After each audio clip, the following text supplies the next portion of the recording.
Seventh class के प्यारे बच्चों, आज हम आपको हिंदी में अध्याय 3 पढ़ाने जा रहे हैं। अध्याय का नाम है अच्छेदन। इस अध्याय में एक शिक्षक के द्वारा एक प्रतिभावान बच्चे की प्रतिभा को निखारा गया है। हाँ, तो शुरू करें। बसंत अपनी जवानी पर था। कटहल के फूल एवं अमराई के बौर से पूरा वातावरण सुगंधित हो रहा था। गोधूली बेला में भी कोयल चुप नहीं थी। इससे पुराकुर्थी गांव के बगीचे में स्थित स्कूल सुरभ्य हो गया था। डिप्टी साहब का इसी स्कूल में पहला मुआयना था। प्रधानाचार्य जी ने स्कूली बच्चों की सहायता से खूब साफ सफाई कराई थी।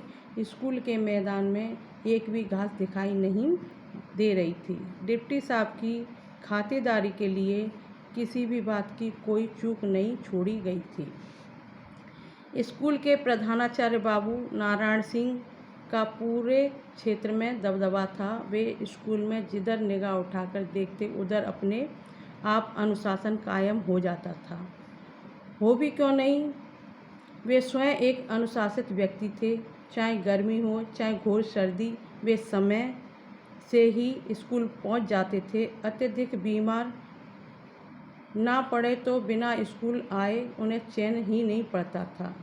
कर्तव्य निष्ठा के साथ साथ अपने दायित्वों का निर्वहन करना उन्हें देश सेवा से कम नहीं लगता था।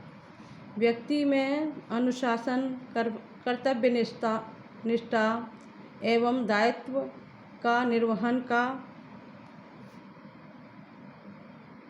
भाव स्पष्ट रूप से उसके चेहरे पर परिलक्षित होता था। बाबू नारायण सिंह इससे अछूते नहीं थे। प्रधानाचार्य जी ने डिप्टी साहब की अगवानी में दोनों हाथ जोड़ दिए। उनके पीछे सावधान की मुद्रा में सभी अध्यापक कतारबद्ध थे। डिप्टी साहब ने मुस्कुराकर सभी का अभिवादन स्वीकार किया। दूसरे दिन स्कूल का पूरा वातावरण बदला हुआ था। बच्चे नए नए परिधानों में खिल रहे थे, किंतु उनके चेहरे पर भय था। भय का भाव पढ़ा जा सकता था। पुराकुर्थी गांव के समस्त ग्रामवासी आज पहली बार स्कूल के सभी अध्यापकों को एक साथ उपस्थित देखकर स्तंभ थे।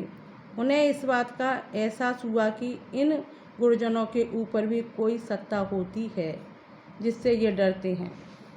डिप्टी साहब ने सभी कक्षाओं में जाकर मुआयना किया। उन्हें बच्चों के बैठने की व्यवस्था, साफ सफाई तथा स्कूल का शैक्षिक वातावरण अच्छा लगा। उनकी दृष्टि 5वीं कक्षा के एक छात्र पर जाकर टिक गई। उन्हें लगा कि इस बालक में उत्सुकता के कुछ भाव हैं। उन्होंने उसे इंगित करते हुए पूछा, तुम्हारा नाम क्या है?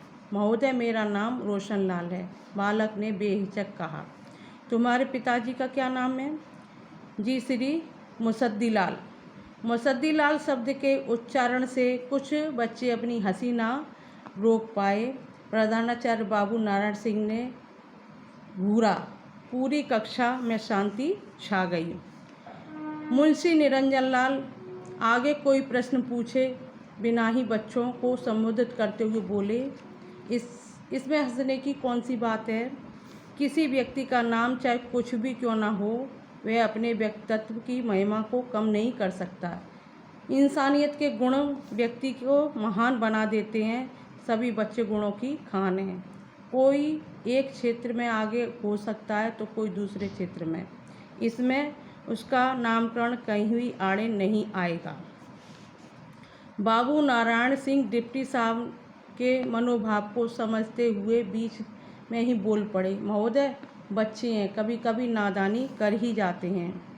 मुसद्दी लाल इन बच्चों के प्रिय पात्र हैं जो रोज़ अपनी ठेली स्कूल के बाहर लगाते हैं। जब वे रोशन लाल को कुछ खाने के लिए देते हैं तो उसके अन्य साथियों को भी बिना पैसे लिए खिलाते रहते हैं। ये बच्चे उनसे काफ़ी घुल मिल गए हैं। मैंने एक बार उनसे कहा भी था कि इस तरह तो तुम्हारी गरीबी बढ़ती ही जाएगी, किंतु उनके उन्होंने चेहरे पर मुस्कुराहट बिखेरते हुए कहा कि इन बच्चों को खिलाकर जो सुख मिलता है वह क्या इन बच्चों के पैसों की बदौलत धनी होकर कोई कभी पा सकता है। मैं ही निरुत्तर हो गया। धन्यवाद। आज के लिए इतना ही।